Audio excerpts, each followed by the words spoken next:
kudune damkar iki. Lah iki kudune damkar, nek ora damkar ya ora iso no. Few moments later.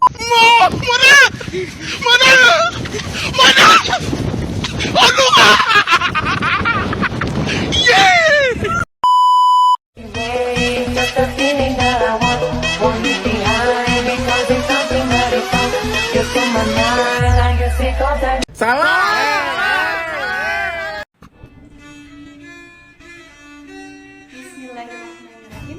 Sepanjang kita naik kapal selam sambil menunggu di pinggir dermaga. Jika ada yang mengucapkan salam, yuk dijawab dengan penuh tenaga. Assalamualaikum warahmatullahi wabarakatuh. Oke guys, video ini dibuat untuk menyelesaikan tugas kami di mata kuliah PPKN dengan dosen pengampu Bapak Sugito M. Ikom. Kami dari kelompok 1 terdiri dari 6 anggota, masing-masing bekerja sama dalam memenuhi tugas ini. So, langsung saja ini video presentasi dari kami.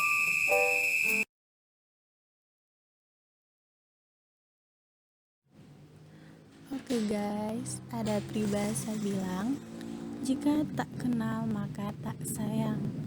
Jadi di sini saya akan memperkenalkan anggota-anggota saya. Baik, yang pertama itu saya sendiri.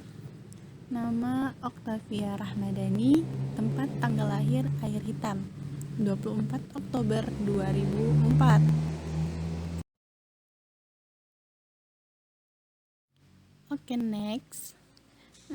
Siti Mabruriyah, tempat tanggal lahir Wujud, 25 Februari 2003. Oke, selanjutnya Melisa Zahra, tempat tanggal lahir Bengkalis, 18 Juli 2002. Next, Nur Hatita, tempat tanggal lahir Babu Salam, 12 September 2003. Selanjutnya Murniati, tempat tanggal lahir Wujud, 14 Februari 2002. Next, Retno Anggraini, tempat tanggal lahir Wujud, 1 Januari 2004. Oke guys, itulah perkenalan singkat dari kami kelompok 1. Oke, kita lanjut ke materi.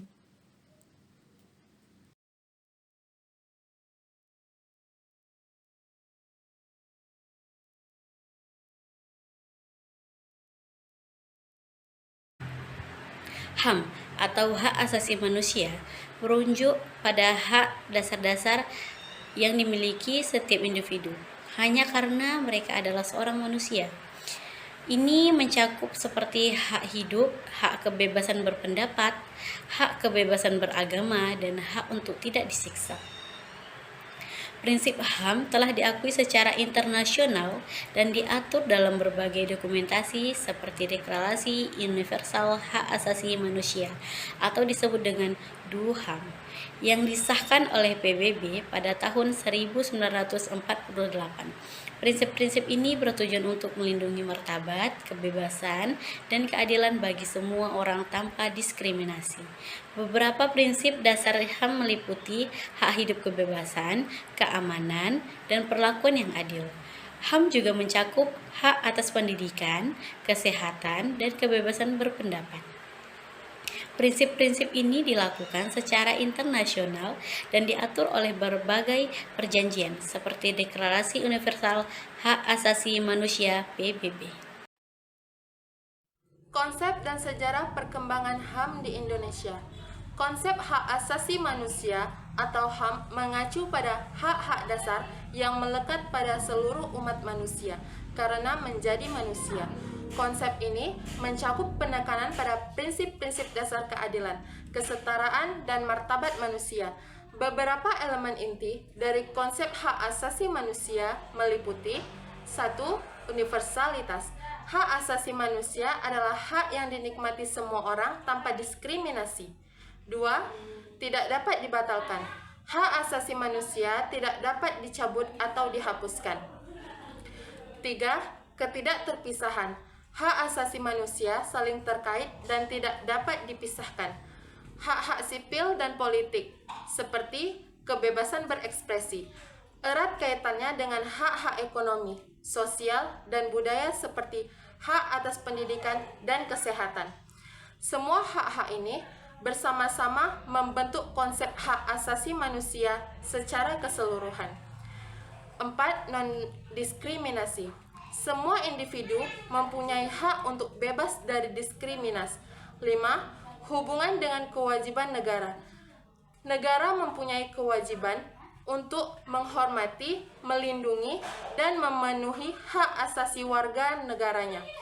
Hal ini termasuk mencegah pelanggaran hak asasi manusia. 6. Partisipasi dan keterlibatan. Setiap individu mempunyai hak untuk berpartisipasi dalam proses politik dan sosial, termasuk hak untuk berkumpul, menyatakan pendapat, dan berorganisasi. 7. Perlindungan hukum. Hak asasi manusia memerlukan perlindungan hukum yang menjamin individu yang melanggar hak orang lain diadili dan dihukum sesuai dengan hukuman yang berlaku. Penting untuk diingat bahwa konsep hak asasi manusia merupakan dasar dari masyarakat yang adil dan demokratis, di mana hak-hak individu dihormati dan dilindungi. Melindungi dan menghormati hak asasi manusia adalah tanggung jawab kolektif seluruh masyarakat dan pemerintah untuk menjamin keadilan dan kesejahteraan bagi semua orang. Assalamualaikum warahmatullahi wabarakatuh. Saya Murniati ingin memaparkan tentang periode sebelum kemerdekaan pada tahun 1908 sampai 1945. Pemikiran HAM sebelum terjadinya kemerdekaan dapat kita lihat dari dalam sebuah sejarah dan dari sebuah organisasi tersebut. Dan pertama yaitu Pergerakan Nasional Budi Utomo pada tahun 1908, yang kedua Sarekat Islam pada tahun 1911, yang ketiga Pertij Indonesia pada tahun 1912, yang keempat Perhimpunan Indonesia pada tahun 1925, dan yang kelima Partai Nasional Indonesia pada tahun 1927. Dan di sini terdapat 5 periode. Periode yang pertama pada tahun 1945 sampai 1950. Periode ini menekankan wacana kemerdekaan, hak kebebasan dalam berserikat, dan hak kebebasan dalam berpendapat. Lalu periode yang kedua pada tahun 1950 sampai 1959. Periode ini dikenal sebagai periode parlementer. Munculnya berbagai politik dan berbagai ideologi yang bermunculan.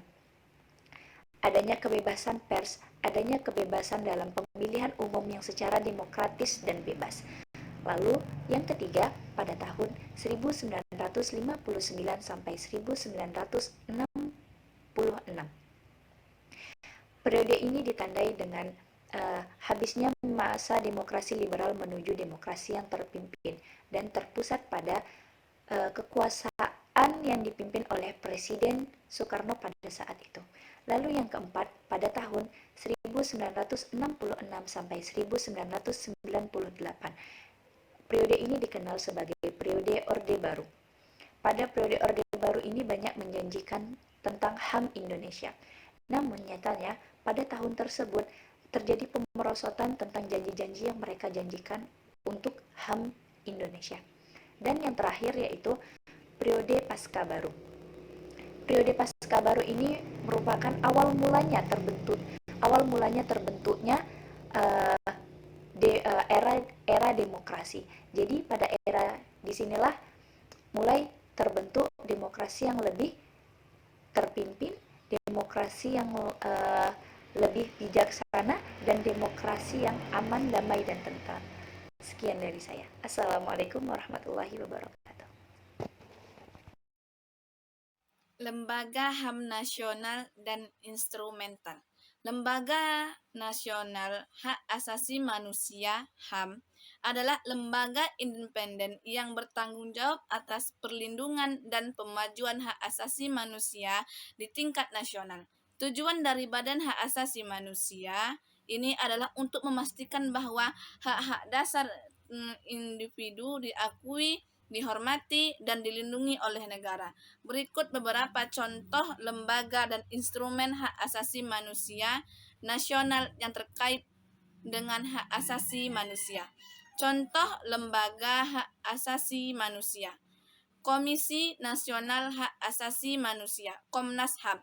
Indonesia, Komnas HAM Indonesia merupakan lembaga independen yang mempunyai misi melindungi, mengembangkan, dan memajukan hak asasi manusia di Indonesia.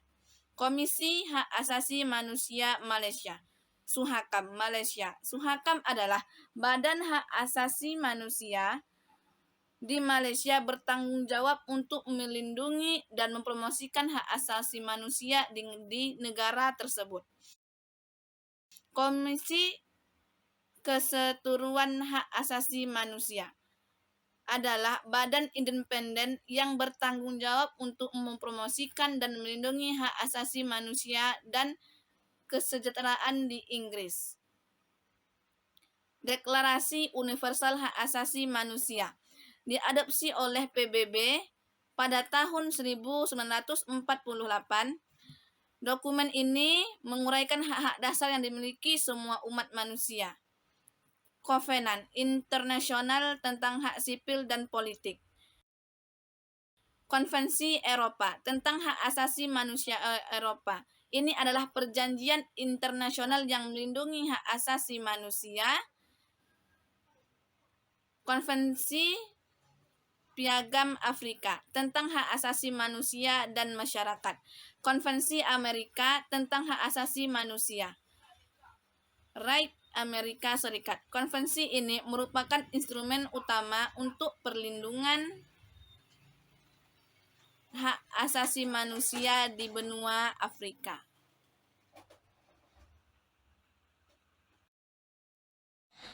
Tanggung jawab pemerintahan untuk melindungi HAM. Tanggung jawab pemerintahan untuk melindungi hak asasi manusia HAM merupakan prinsip dasar hukum internasional dan diakui oleh berbagai instrumen hak asasi manusia internasional. Tanggung jawab ini mencakup beberapa aspek utama.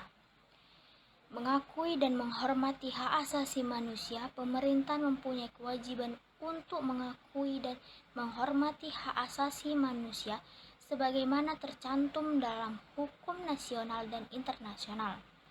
Hal ini mencakup penghormatan terhadap hak-hak dasar seperti kebebasan berekspresi, kebebasan beragama, dan hak untuk hidup. Mencegah pelanggaran hak asasi manusia. Pemerintahan harus mengambil langkah-langkah proaktif untuk mencegah pelanggaran hak asasi manusia yang dilakukan semua pihak, termasuk badan keamanan dan individu. Hal ini mungkin melibatkan pelatihan pasukan keamanan, penyusunan undang-undang yang jelas dan adil, dan penegakan hukum yang efektif terhadap pelanggaran hak asasi manusia. Menyelidiki pelanggaran hak asasi manusia jika terjadi pelanggaran hak asasi manusia. Pemerintahan mempunyai kewajiban untuk melakukan investigasi yang cepat, tidak memihak dan transparan. Mereka juga harus memastikan bahwa pelanggaran diadili sesuai dengan hukum dan jika terbukti bersalah akan dihukum, memberikan korban akses terhadap keadilan. Korban pelanggaran hak asasi manusia harus memiliki akses terhadap sistem peradilan. Pemerintahan harus memberikan bantuan hukum kepada para korban dan memastikan mereka memiliki akses terhadap prosedur hukum yang adil. Hentikan diskriminasi. Pemerintahan harus mengambil langkah-langkah untuk mengakhiri segala bentuk diskriminasi, baik berdasarkan ras, agama, gender, orientasi seksual, atau faktor lainnya. Mereka harus memastikan bahwa setiap orang mempunyai hak-hak dasar yang sama. Memberikan pendidikan dan kesadaran. Pemerintahan harus mempunyai tanggung jawab untuk mendidik dan meningkatkan kesadaran terhadap hak asasi manusia kepada masyarakat termasuk aparat keamanan dan pejabat pemerintahan. Kerjasama internasional, pemerintah juga mempunyai tanggung jawab untuk bekerja sama dengan komunitas internasional dalam upaya melindungi dan memajukan hak asasi manusia. Hal ini mungkin melibatkan kerjasama dengan organisasi internasional dan tunduk pada mekanisme pemantauan dan peninjauan hak asasi manusia internasional. Penting untuk dicatat bahwa tanggung jawab ini merupakan bagian integral dari prinsip demokrasi, keadilan, dan supremasi hukum. Pemerintahan yang mematuhi tanggung jawab hak asasi manusia akan meletakkan dasar yang kokoh bagi masyarakat yang adil.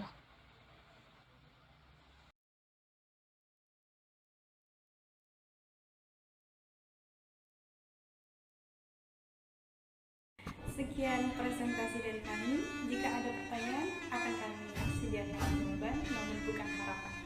Karena kami di sini itu presentasi, bukan mengisi hati yang sini. Kesekian tanpa bekasi, cukup sekian, terima kasih. Wassalamualaikum warahmatullahi wabarakatuh.